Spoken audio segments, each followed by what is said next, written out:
আল্লাহওয়ালাকে জিজ্ঞাসা করা হয়েছে, আল্লাহ যদি বলে এ আমার বান্দা দুটোর কোনটা নিবি, জান্নাত নিবি না নামাজ নিবি? জান্নাত নিবি। আল্লাহ যদি বলে এ আমার বান্দা বলতো নামাজ নিবি না জান্নাত? জান্নাত বলে কথা। তো চোখ বন্ধ করে একবারে উত্তর দিয়েছে, কেন? আমি নামাজ নেবো। বলে কি বলছো, তুমি নামাজ নেবে জান্নাত ছেড়ে দিয়ে? বলে হ্যাঁ। তা জান্নাত বাদ দিয়ে তুমি নামাজ নেবে কেন? বলে জান্নাত পাওয়াটা আমার নিজের দিলকে খুশি করবার জন্যে, আর নামাজ পড়াটা আমার আল্লাহকে খুশি করবার জন্য, আমার আল্লাহ খুশি হবে। তো আমার নামাজ আল্লাহকে খুশ করবার জন্য। আবার আল্লাহ যদি আবার আমালে ইবাদতে খুশ হয় না, তো এরকম লক্ষ কোটি জান্নাত আমার পায়ের নিচে আল্লাহ ফেলে দেবে। একটা দুইটা 5টা 10টা কেন? উত্তরে দিয়েছে আমার জান্নাতের মানে ওই জান্নাতের দরকার নেই, আমার আল্লাহর দরকার। নামাজ আমার আল্লাহকে খুশ করবার জন্য আল্লাহ দিয়েছে। আমি যখন, নবীজি কি বলেছিল, তুমি যখন সেজদায় যাও, চাই পুরুষ হও আর মেয়ে ছেলে, তুমি যখন সেজদায় যাও, তুমি জানো কি কোথায় সেজদা করছো? আল্লাহর রহমতের 2 পায়ের মাঝখানে তুমি সেজদা করছো। আল্লাহর রহমতের 2 পায়ের মাঝখানে তুমি সেজদা করছো।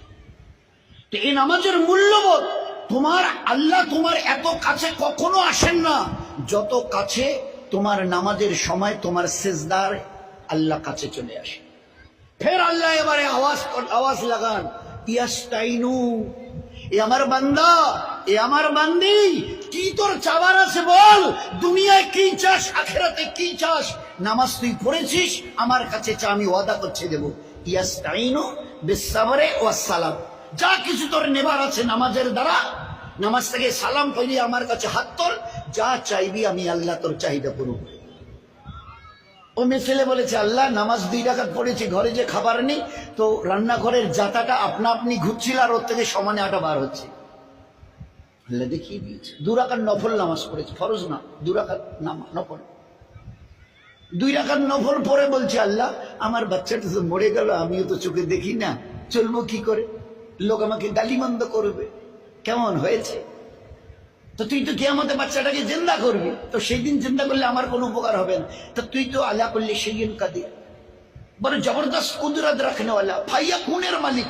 তুমি যদি কিছু করতে চাও, এরাদা করার সঙ্গে সঙ্গে হয়ে যায়। এ আল্লাহ আমার মরা বাচ্চাটাকে দাও না বাঁচিয়ে আল্লাহ।